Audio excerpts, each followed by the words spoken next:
আজি অনুষ্ঠানটো আছিল আমাৰ এইখন 1867 স্থাপিত এখন বিদ্যালয় আৰু এই বিদ্যালয়খন উচ্চতৰ মাধ্যমিক বিদ্যালয়লৈকে উন্নীতকৰণ হৈছে আৰু এই বিদ্যালয়খনৰ আচলতে আন্তঃগাঁথনিৰ কাৰণে অসম চৰকাৰৰ পৰা ইয়াতে 4,60,00,000 টকা দিয়া হৈছে আৰু সেইকাৰণে মাননীয় মুখ্যমন্ত্ৰীৰ নিৰ্দেশ ক্ৰমে আমি ইয়ালৈকে আজি আধাৰশিলা স্থাপন কৰিব আহিছোঁ।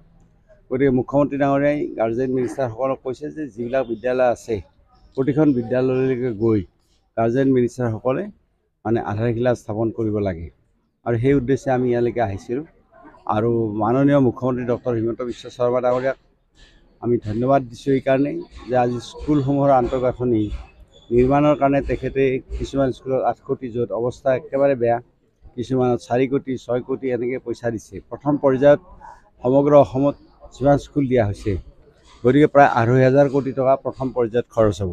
পৰৱৰ্তী পৰ্যায়ত তেনেকৈ পৰ্যায়ভিত্তিক স্কুলসমূহ মানে নিৰ্মাণৰ ব্যৱস্থা লোৱা হ'ব।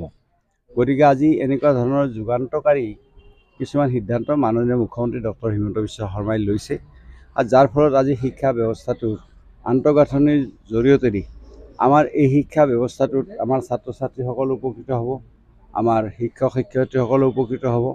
গতিকে আন্তঃগাঁথনিৰ অভাৱত বহুত সময়ত দেখা যায় যে বহুত স্কুলত বৰষুণ দিলে বা কিবা তেনেকুৱা ব্যৱস্থা হ'লে, বৰষুণ দিলে বা অন্যান্য ধুমুহা হ'লে গতিকে স্কুল কলেজ ক্ষতি হৈ যায়।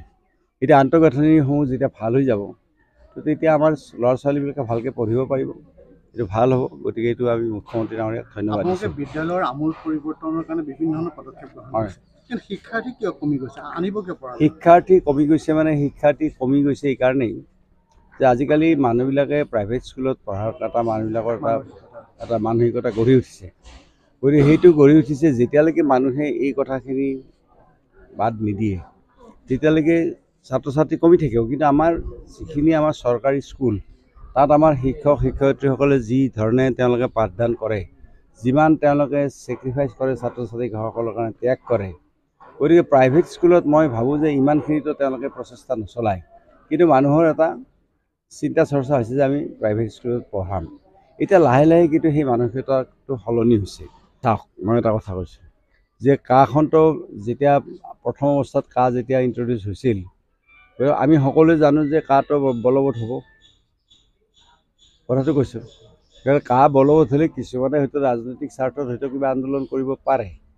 গতিকে আজিতো মুখ্যমন্ত্ৰী ডাঙৰীয়াই সেই সম্পৰ্কত স্পষ্টীকৰণ দিছে তেখেতে যে সম্পৰ্কত তেওঁলোকে মুখ্যমন্ত্ৰী ডাঙৰীয়াই আজি কৈছে, পেপাৰত পাইছে আপোনাসকলে।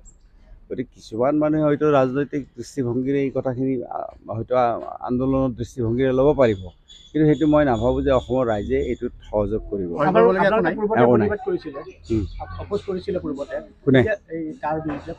কোনে কৈছিল?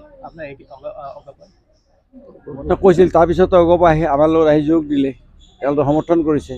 গতিকে মই ভাবোঁ যে যিটো কথা কৈছে সেনেকুৱা কথা নহয়, অসমৰ ৰাইজে এইটোত সহযোগ কেতিয়াও নকৰে।